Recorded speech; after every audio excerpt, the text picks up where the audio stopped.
ইউক্রেনের ওডেসা অঞ্চলে রাশিয়ার ড্রোন ও ক্ষেপণাস্ত্র হামলায় ১ জন নিহত ও ৫ জন আহত হয়েছে। আহতদের মধ্যে এক শিশুও রয়েছে। ওডেসার মেয়রের কার্যালয় জানিয়েছে, রুশ হামলায় একটি ভবনে আগুন লেগে ভবনটির ৫ বাসিন্দা আহত হয়, তবে তাদের কারো অবস্থা গুরুতর নয়। এদিকে স্পেনে আরও ২টি দাবানল সৃষ্টি হয়েছে। দাবানল নিয়ন্ত্রণে ফায়ার ফাইটার ছাড়াও দেশটির মিলিটারি ইমার্জেন্সি টিম কাজ করছে। এখনও প্রাণহানির ঘটনা না ঘটলেও বনভূমি, আবাসিক এলাকা এবং বেশ কয়েকটি খামার মারাত্মক ক্ষতিগ্রস্ত হয়েছে। ইউক্রেনে রাশিয়ার ড্রোন হামলায় ১ জন নিহত ও অন্তত ৬ জন আহত হয়েছে। ইউক্রেনের প্রেসিডেন্ট ভলোদিমির জেলেনস্কি সামাজিক মাধ্যমে এক পোস্টে দাবি করেছেন, শুক্রবার রাতভর ইউক্রেনের অন্তত ১০টি অঞ্চল লক্ষ্য করে ৩ শতাধিক ড্রোন ও ৩০টি ক্রুজ মিসাইল ছুড়েছে মস্কো। এসব হামলায় পোর্ট সিটি ওডেসায় একজনের প্রাণহানির খবর পাওয়া গেছে। স্পেনের দক্ষিণ পশ্চিমাঞ্চলের অ্যালিকান্তে অঞ্চলে সৃষ্ট দাবানল নিয়ন্ত্রণে দেশটির মিলিটারি ইমার্জেন্সি টিম মোতায়েন করা হয়েছে। স্থানীয় কর্তৃপক্ষ জানিয়েছে, ফন্ট রোয়া ন্যাচারাল পার্কের অন্তত ৭০০ হেক্টর বনভূমি এরই মধ্যে দাবানলে পুড়ে গেছে। আগুন নিয়ন্ত্রণে ফায়ার ডিপার্টমেন্টের অন্তত ১০টি হেলিকপ্টার কাজ করছে।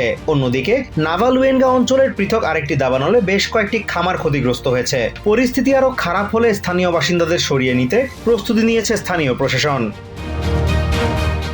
এখন থেকে স্লোভেনিয়ায় গুরুতর অসুস্থ ব্যক্তিরা চিকিৎসকের সহায়তায় স্বেচ্ছায় মৃত্যুবরণ করতে পারবেন। শুক্রবার দেশটির পার্লামেন্ট এই সংক্রান্ত একটি বিল পাশ করেছে।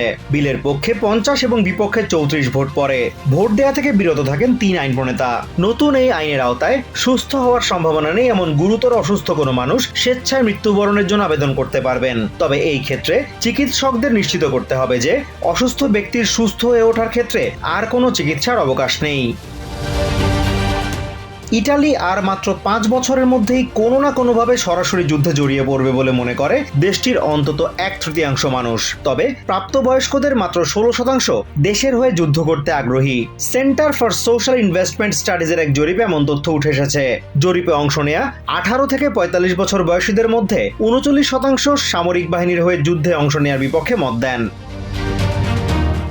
গ্রীষ্মকাল ফ্রান্সে ভ্রমণের মৌসুম হিসেবে জনপ্রিয় হলেও দেশটির অন্তত ৪০% মানুষ অর্থ সংকটে থাকার কারণে ভ্রমণের এই আনন্দ থেকে বঞ্চিত হয়। দেশটির অবজারভেশন অফ ডিসক্রিমিনেশন অ্যাসোসিয়েশনের গবেষণায় এই তথ্য উঠে এসেছে। গবেষণায় দেখা গেছে, মানুষের পেশাগত অবস্থার সাথে তাদের ভ্রমণের অর্থনৈতিক সক্ষমতা ওতপ্রোতভাবে জড়িত। এই ক্ষেত্রে গবেষণায় অংশ নিয়ে ৭৮% নির্বাহী পদধারী এবং ৪৭% শ্রমিক ভ্রমণের মৌসুমে বাড়ি থেকে দূরে কোথাও বেড়াতে যেতে পারে। Azimur Rashid Kanak, TVN24 news desk.